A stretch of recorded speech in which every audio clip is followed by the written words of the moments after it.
Okay, so what we're going to do here is show you how to get started studying for developer certifications on Salesforce. So, as always, the best place to start is with Trailhead. If you go to the Learn tab, some of the best skills that you can learn are in the modules section. So if you click on modules, if we're here studying for the developer certification, we want to come down in the filter to roles, and from that point just filter it out by developer. That way when you click on that, it'll just show you all the different skills that are actually relevant to the developer certification.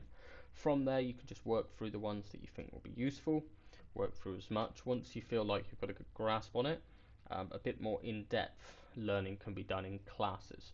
So for that we come up to credentials here, sort of in the middle of the tab, and we come down to certifications.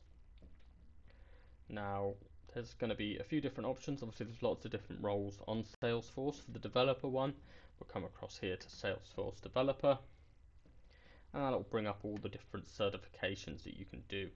Obviously with that, we just choose this first one as an example.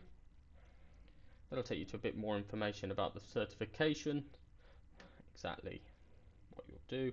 And for a class, we have to come down to learn the skills, and under classes and workshops, if we click this, it'll take you to the page. This will be anywhere from about sort of a day to 5 days of sort of more intense working.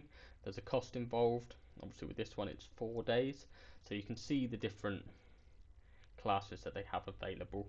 Most of these done are virtual. From there, just select the ones that you're available for and then click register now, and then you can fill out the information and get started.